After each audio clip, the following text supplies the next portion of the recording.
I'm just gonna say this right off the bat, I believe that Glitchtrap is an instance of the Mimic program, M2 specifically. Just because I think there's too much evidence. There's a couple of small connections in the games, a lot of bigger connections in the books, but the real elephant in the room in my opinion is that he literally mimics other characters' voices and voice lines, especially other characters he controls. Hello?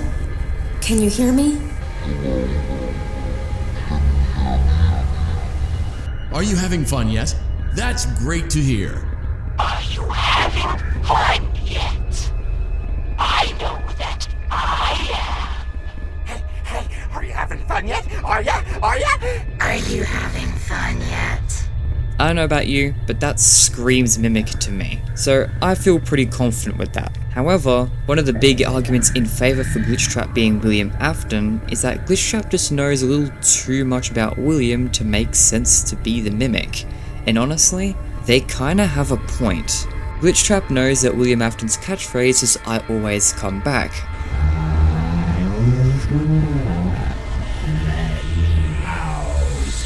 A line that's never said in Hope Wanted. And also, while there is a pizza party minigame which depicts the MCI, it doesn't depict the other murders. So in Hope Wanted 2, when we see that Glitchtrap knows about Charlotte's murder and Cassidy's murder, there's really no good explanation under the common consensus interpretation on how it ever knew about that, if it was a Mimic. I think the issue here, as I said, I do think that Glitchtrap is an instance of the Mimic program. I don't think the issue is Glitchtrap being the Mimic. I think the issue is with the common consensus idea that Glitchtrap was created from being put into the Fazbear virtual experience. Because the common consensus interpretation of this theory is that the Mimic program was put in the Fazbear virtual experience and then it learned everything it knows about William Afton from that game. But as we've just established, it knows too much about Afton for that to be the case. So instead, I'm just going to give you a bit of an anticlimactic answer here. I think that Glitchtrap in some form predated the Fazbear virtual experience. In fact, I think Glitchtrap was created by William Afton.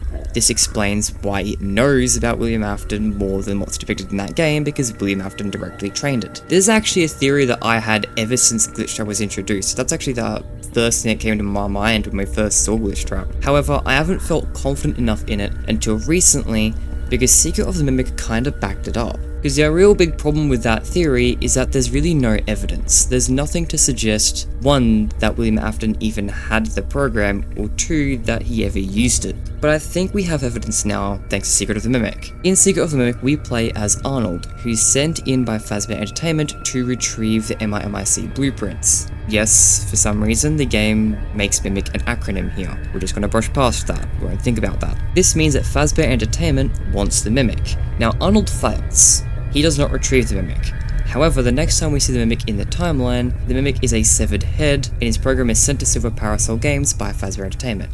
So at some point, Fazbear Entertainment did in some form obtain the Mimic. Now, if we know that Fazbear Entertainment retrieved the Mimic, I think there's a pretty good chance that means either William or Henry obtained the Mimic. So I think the chances of William having the Mimic earlier in the timeline is pretty good. Now again, there's nothing directly saying that William Afton retrieved it, but I think all things just start working out a lot better if William does have it. Again, it allows for Glitchtrap to be explained, but there's also other little things that go outside the scope of this video that could also build off this theory. But ultimately, I don't really have a lot to say. I know this is a very anticlimactic, very basic video.